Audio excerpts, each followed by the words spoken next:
Mayday, je vais mal, mais comment je m'en sors? Fort heureusement, il y a aussi les bons moments. Et profitons-en. Nous allons tous toutes connaître des moments difficiles et où nous en avons déjà vécu, qu'elles soient liées à notre histoire de vie, à nos convictions acquises par la société, donc notre éducation, nos parents, un accident, un traumatisme, la perte d'un être que nous aimons, peut-être une séparation, et peut-être aussi la perte d'un travail en même temps ou financière, bref. Toutes les histoires de vie de nos ancêtres qui nous ont précédés sont dans notre ADN. En effet, l'ADN garde la mémoire de nos ancêtres, et ce jusqu'à 12 ou 14 générations, je ne sais plus exactement. Oui, nous vivons une époque difficile, certes. En réalité, je crois que toutes les époques ont connu des moments difficiles. Ce Covid nous complique la vie et a balayé à ce jour plus de 800 000 vies. C'est ainsi. Il y a de fortes chances que ça arrive de nouveau. La seule chose que nous puissions faire, c'est faire attention à notre état d'esprit. La peur est un signal. Soit je dois me défendre parce que ma vie est en danger ou fuir, c'est selon.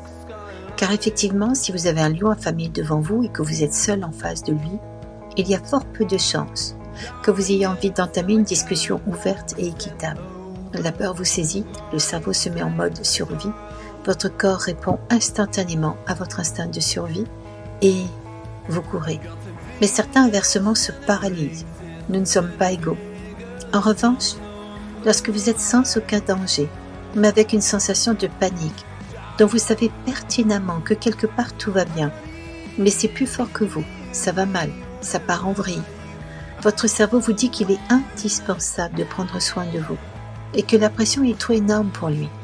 Donc il nomme une peur, par exemple, comme avoir peur en voiture, ou des pigeons, par exemple, ou un moment de panique surgit au moment le plus inconfortable. Et bien sûr, il n'y a aucun moment confortable dans une panique.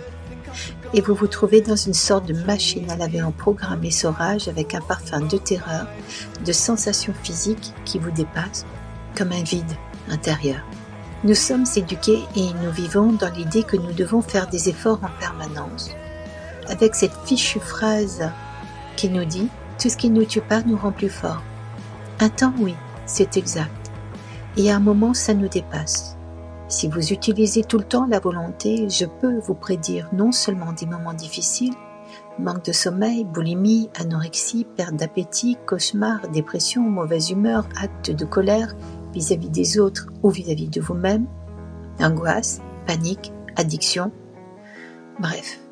Alors bienvenue, vous avez rendez-vous avec vous-même. Votre cerveau vous envoie un message d'appel au secours. Il a fait ce qu'il a pu pour vous faciliter la vie, mais là, il ne peut plus faire autrement. Alors remerciez-le déjà.